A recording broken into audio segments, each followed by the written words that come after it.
Bapak Ibu yang dikasih Tuhan, bagaimana kabarnya saat ini? Tentu kita semua dalam keadaan sukacita saat ini. Karena boleh merasakan berkat Tuhan setiap saat. Tuhan memberkati kita, memberikan kekuatan, kesehatan, bahkan juga memberikan sukacita dalam kehidupan kita. Shalom, saat ini kita boleh bersyukur karena saat ini kita akan kembali merasakan pemeliharaan Tuhan dalam hidup kita. Lewat sapaan firman Tuhan yang kita akan dengarkan dan kita renungkan bersama-sama saat ini. Dalam renungan kali ini, Rabu tanggal 17 Maret tahun 2021, kita akan merenungkan tema Anugerah Allah. Anugerah Allah yang menerangi hidup kita. Mari bacaan nanti terambil dari Injil Yohanes pasal 8. Yohanes pasal 8 ayat 12 sampai 20. Kita berdoa lebih dahulu sebelum kita mendengarkan firman Tuhan. Mari kita berdoa bersama-sama. Tuhan, terima kasih. Kami merasakan penyertaan Tuhan tidak pernah berhenti dalam kehidupan kami. Seperti saat ini kami merasakan Tuhan hadir untuk menyapa kami dengan firman-Mu Tuhan. Dan firman-Mu dan sapaan-Mu itu Tuhan akan menjadikan kekuatan bagi kehidupan kami. Juga memberikan petunjuk kepada kami apa yang harus kami lakukan dalam kehidupan ini. Tuhan, berfirmanlah kepada kami. Hamba-Mu yang akan menyampaikan firman-Mu, mampukah menyampaikan dengan benar sesuai dengan kehendak-Mu Tuhan. Kuasai hidup hamba-Mu saat ini. Kami berdoa dalam nama Tuhan Yesus, penebus kami yang penuh cinta kasih. Amin. Mari kita buka dan kita baca firman Tuhan dari Injil Yohanes pasal 8 ayat yang ke-12 sampai 20 yang demikian firman-Nya. Yesus adalah terang dunia. Maka Yesus berkata pula kepada orang banyak katanya, "Akulah terang dunia. Barang siapa mengikut aku, ia tidak akan berjalan dalam kegelapan, melainkan ia akan mempunyai terang hidup." Kata orang-orang Farisi kepadanya, "Engkau bersaksi tentang dirimu, kesaksianmu itu tidak benar." Jawab Yesus kepada mereka katanya, "Biarpun aku bersaksi tentang diriku sendiri, namun kesaksianku itu benar, sebab aku tahu dari mana aku datang dan kemana aku pergi. Tetapi kamu tidak tahu dari mana aku datang dan kemana aku pergi. Kamu menghakimi menurut ukuran manusia, aku tidak menghakimi seorang pun. Dan jikalau aku menghakimi, maka penghakimanku itu benar, sebab aku tidak seorang diri, tetapi aku bersama dengan Dia yang mengutus aku. Dan dalam kitab Taurat-Mu ada tertulis bahwa kesaksian dua orang adalah sah. Akulah yang bersaksi tentang diriku sendiri, dan juga Bapa yang mengutus aku bersaksi tentang aku. Maka kata mereka kepadanya, "Di manakah Bapamu?" Jawab Yesus, "Baik aku maupun Bapakku tidak kamu kenal. Jikalau sekiranya kamu mengenal aku, kamu mengenal juga Bapakku." Kata-kata itu dikatakan Yesus dekat perbendaharaan waktu ia mengajar di dalam bait Allah. Dan tidak seorang pun yang menangkap dia karena saatnya belum tiba. Sampai di sini membaca firman Tuhan. Mari kita akan merenungkan bersama-sama firman ini. Bapak Ibu Saudara yang dikasihi oleh Tuhan dan juga yang mengasihi Tuhan. pengalaman kita. Kalau pada malam hari tiba-tiba lampu di rumah kita mati, apa yang kita rasakan sebenarnya? Lampu mati pada malam hari, apa yang kita rasakan? Yang pertama, tentu kita merasakan sumpek atau sesak. Seakan tidak bisa bernapas dengan lega. Itu paling sedikit pengalaman saya kalau lampunya mati merasakan sesak atau sumpek. Rasanya berat untuk bernapas. Ini yang pertama. Yang kedua, karena tidak bisa melihat kanan kiri kita. Tidak bisa melihat sekeliling kita. Akibatnya kita bingung untuk melangkah. Bingung melangkah, takut nabrak sesuatu. Maka karena tidak bisa melihat, bisa menabrak apa saja di sekitar kita. Bahkan kita bisa saling bertabrakan, saling mendorong, saling melukai, saling menyakiti. Kalau dalam kegelapan kita berjalan bisa bertabrakan dengan orang lain. Yang ketiga, karena merasa tidak bisa melihat orang lain atau merasa tidak dilihat orang lain. Jadi kalau lampunya gelap, merasa tidak terlihat orang lain, maka bisa kehilangan rasa malu untuk berbuat yang tidak benar. Karena merasa tidak dilihat orang lain. Jadi karena tidak terlihat, lalu kemudian kehilangan rasa malu. Dan banyak hal yang kita bisa rasakan ketika kita berada di kegelapan. Jadi kegelapan bisa menjadikan orang merasakan sumpek, sesak. Bisa saling bertabrakan, bisa kehilangan rasa malu, bingung dan tidak nyaman. Itulah sesungguhnya dalam keadaan kegelapan. Dalam keadaan seperti ini, pasti kita akan berusaha mencari penerangan supaya bisa nyaman, bisa tenang dan lega kembali. Kita akan mencari penerangan. Bapak Ibu Saudara yang dikasihi oleh Tuhan, berbicara tentang terang, saya melihat hidup orang dapat dikelompokkan ke dalam 3 golongan, 3 kelompok hidup orang jika dilihat dari terang. Yang pertama yaitu orang yang mencari terang. Jadi yang pertama orang yang mencari terang. Dalam ungkapan bahasa Jawa dikatakan golek jalan padang, mencari jalan terang. Ini yang pertama. Orang masih mencari jalan terang dan belum mendapatkannya. Itu yang pertama. Yang kedua, orang yang sudah melihat terang. Dalam ungkapan bahasa Jawa dikatakan weruh dalan padang. Orang melihat terang. Orang baru sebatas melihat terang. Itu yang kedua. Yang ketiga, orang yang telah menemukan dan berjalan dalam terang. Seperti yang dikatakan dalam bacaan kita tadi, dalam ayat yang ke-12 demikian isinya. Maka Yesus berkata pula kepada orang banyak, katanya, "Akulah terang dunia.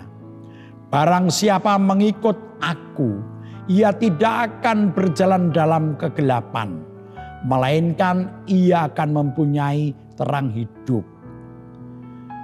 Dari firman ini Tuhan Yesus menjelaskan 2 hal.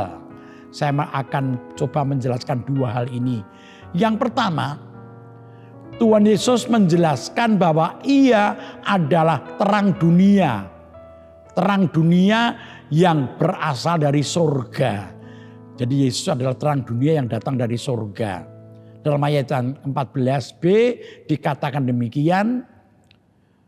Sebab aku tahu dari mana aku datang dan kemana aku pergi.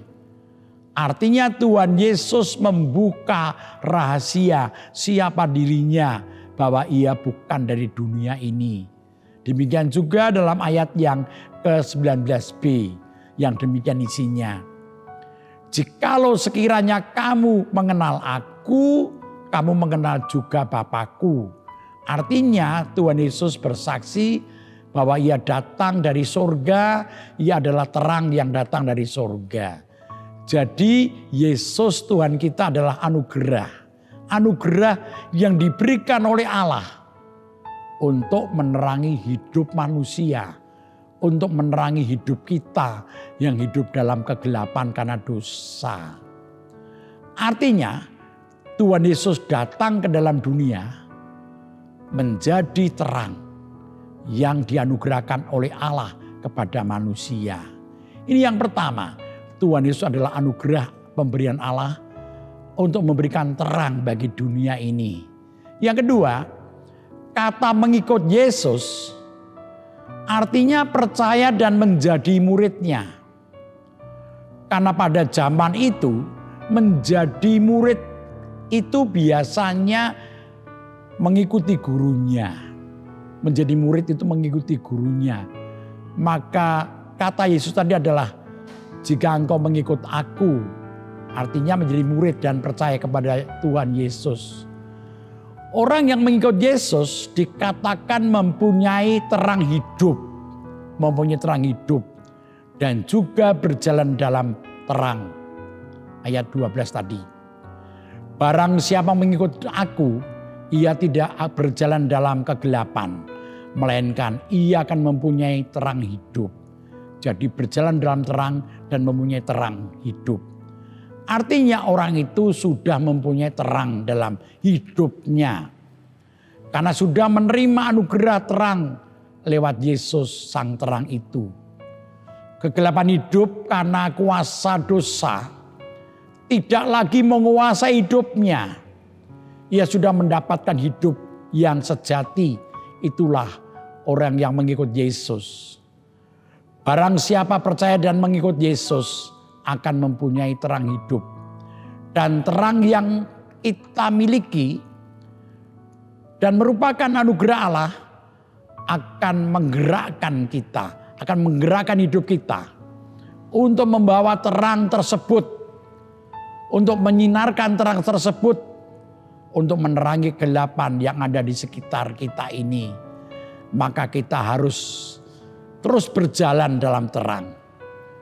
Hidup dalam terang. Supaya kita benar-benar mampu menerangi kegelapan di sekitar kita.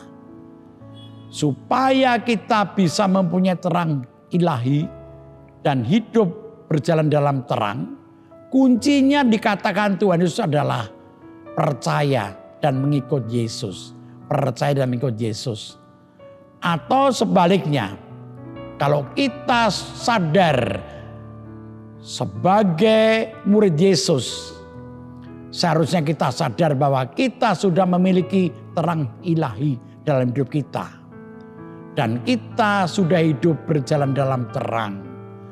Kalau kita sudah memiliki terang dari Allah, akan nampak dalam kehidupan kita sehari-hari. Hidupnya tidak mudah dicekam oleh kecemasan, oleh ketakutan, oleh kebingungan, dan akhirnya menjadi putus asa. Apapun keadaan yang kita alami, tidak akan menjadi seperti itu kalau kita sudah hidup dalam terang. Allah sudah memberi anugerah terang hidup lewat diri kita, lewat Yesus yang mengasihi kita semuanya.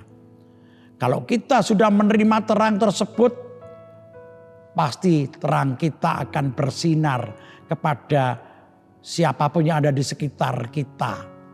Baik dalam keluarga kita, dalam gereja, juga dalam masyarakat. Kalau kita belum bisa bersinar seperti obor yang sinarnya besar, cukuplah kita bersinar seperti sinar lilin yang kecil. Karena kita meskipun kecil, sinar lilin tetap berguna menerangi yang hidup dalam kegelapan. Ada sebuah nasihat yang saya baca, bahwa kalau kita sebagai orang yang sudah hidup dalam terang, Senyuman itu sesuatu yang sangat luar biasa ternyata. Baik untuk diri kita yang boleh bersenyum pada orang lain, tapi juga untuk orang lain yang menerima senyum kita. Saya membacakan tentang senyum, manfaatnya. Yang pertama, senyum membuat seseorang lebih menarik. Jadi kalau orang senyum itu menarik bagi orang lain. Yang kedua, senyum bisa mengubah suasana hati kita, tapi juga suasana hati orang lain. Yang ketiga, senyum bisa menular. Orang bisa merasakan bahagia, merasa tenang, merasa nyaman jika menerima senyum kita. Senyum juga bisa meredakan stres ternyata. Baik untuk kita maupun orang lain. Itu sebenarnya. Lalu yang kelima, senyum meningkatkan sistem kekebalan tubuh. Jadi ternyata kita kalau senyum pada orang lain dan mudah senyum pada orang lain, meskipun belum kita kenal, akan menjadikan sistem kekebalan tubuh kita meningkat. Lalu yang keenam, senyum menurunkan tekanan darah. Karena orang bisa jadi rileks, kan darahnya menjadi bisa stabil atau menurun. Lalu yang ketujuh, senyum bisa melepaskan endorfin, juga serotonin yang sebagai penghilang rasa sakit. Jadi rupanya kalau kita merasakan kesakitan, senyum itu bisa mengurangi rasa sakit. Yang kedelapan, senyum bisa menjadikan kita lebih kelihatan muda katanya gitu. Lipatan senyum di wajah bisa membuat orang terlihat lebih muda. Lalu yang kesembilan, tersenyum bisa membuat orang terlihat sukses. Jadi rasanya ada beban gitu ya. Dia sukses kelihatannya, dia orang lain seperti itu. Lalu yang terakhir, senyum bisa membantu orang tetap positif. Ketika orang melihat senyum kita, dia akan menjadi positif. Merasa ada satu hal yang positif ada dalam diri orang itu. Dan saya membaca tadi di internet bahwa ada yaitu di Denmark, toko swalayan itu untuk masuk ke toko itu pintunya otomatis. Tapi kalau orang yang masuk tidak senyum, tidak bisa terbuka pintu itu. Rupa-rupanya yang punya toko itu mempunyai pandangan senyum itu penting sekali. Kita bisa menularkan terang kita, menunjukkan terang kita pada orang lain dengan senyum. Senyuman itu menjadikan sesuatu yang sebenarnya sederhana, tapi ternyata sangat besar gunanya.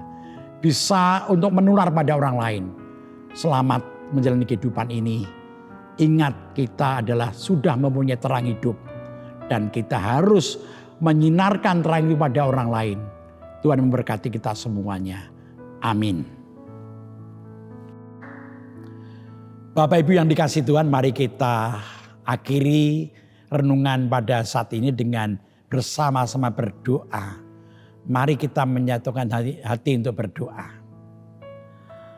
Tuhan Allah Bapa yang makasih, kami bersyukur kepadamu Tuhan. Karena pada saat ini Engkau boleh mengingatkan kami bahwa kami adalah orang yang sudah percaya dan menjadi pengikut-Mu Tuhan. Maka kami harus sadar bahwa hidup kami sudah hidup mempunyai terang Tuhan. Terang yang datang dari Tuhan. Terang yang dianugerahkan oleh Allah melalui Tuhan Yesus Kristus.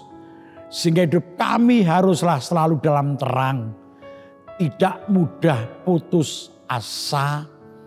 Tidak mudah menjadi gelap hati. Mudah marah. Mudah stres. Mudah sekali menjadi gelap hati. Karena kami sudah mempunyai terang hidup dari Tuhan. Tetapi Tuhan Yesus juga mengajar bahwa kami harus berjalan pada jalan yang terang. Artinya bahwa kami yang sudah mempunyai terang hidup itu terus berjalan dalam terang, berjalan dalam hal yang baik, yang positif. Sehingga orang yang melihat kehidupan kami boleh melihat terang dari Tuhan yang sudah kami terima dalam kehidupan kami. Tuhan, saat ini kami mohon berkat-Mu Tuhan, agar kami selalu mampu berjalan pada jalan terang. Saat ini kami hendak menaikkan doa-doa kami. Kami berdoa untuk bangsa negara kami saat ini Tuhan. Yang terus mencoba membangun bangsa ini supaya pulih kembali. Baik ekonomi bangsa kami, juga untuk kerukunan, juga untuk bisa mengatasi ancaman COVID-19 Tuhan. Berikan berkat perlindungan bagi para relawan, bagi para pejuang yang mengatasi pandemi ini Tuhan. Demikian juga yang jadi korban bencana alam dimanapun Tuhan berkati. Kau berkati para pemimpin bangsa kami untuk mampu menjalankan tugasnya dengan kesungguhan hati. Pakailah mereka untuk memulihkan bangsa ini Tuhan. Saat ini kami juga menyerahkan ke dalam tangan-Mu gereja-Mu GKJ Sarimulyo.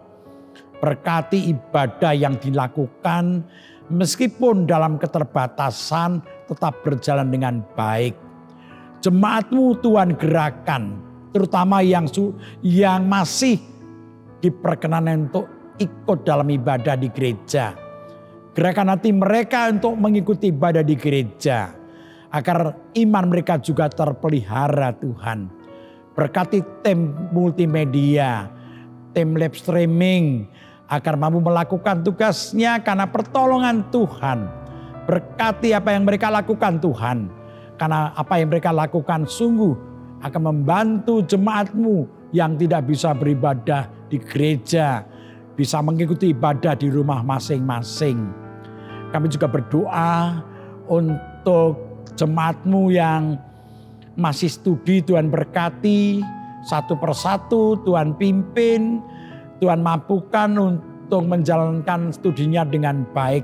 Yang bekerja Tuhan berkati, yang mencari pasangan hidup Tuhan berkati, yang mencari masa depan mereka dengan studi mereka Tuhan berkati. Bapa, kami berdoa untuk jemaat-Mu yang sedang dalam keadaan sakit. Hadirlah Tuhan untuk memberikan kesembuhan, kekuatan iman bagi yang sedang sakit.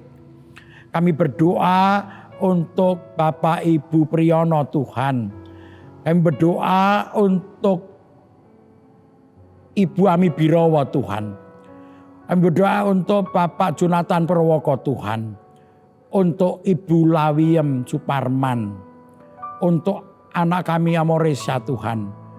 Untuk Bapak Sudarsono, untuk Bapak Wilson Siagian, untuk Bapak Ngatimin, untuk Bapak Ibu Budiantono, untuk anak kami Tunjung Mayung Tuhan, untuk Bapak Warsito Tomo, untuk Ibu Siwiati Suryati Tuhan, untuk Bapak Rasdiman, untuk Bapak Astiantono dan Bapak Labardiyu. Berkati semua Tuhan. Juga berkati bagi orang tua kami yang sudah lanjut usia Tuhan. Ibu Rusmiati Buyung, Ibu Sarno, Ibu Tugira Sariman, Ibu Tiem Mangun Sentono, Bapak Siswa Prayitno, Bapak Sarun, Ibu Esther Subianto, Ibu Joyo Pawiro, Bapak Sadal Paulus, Bapak Christian Dauribu, Bapak Elias Sariman, Ibu Mardiutomo, Ibu Suwartono dan Ibu Waginah Paijo Tuhan. Berkati para orang tua kami ini Tuhan. Kami juga mau menyerahkan untuk setiap pergumulan kami, pergumulan warga gereja Sarimulyo satu persatu. Berkatilah Tuhan. Jauhkan warga GKJ Sarimulyo dari COVID yang sekarang mengancam masyarakat Indonesia ini Tuhan. Kami menyerahkan semua doa kami ini hanya dalam nama Tuhan Yesus. Amin. Demikian Bapak Ibu yang dikasih Tuhan, kita sudah bersama-sama merenungkan firman Tuhan. Biarlah firman ini menguatkan kita semua dan mengingatkan kita untuk menjadi terang di tengah-tengah kehidupan dunia ini. Tuhan memberkati kita semua. Amin.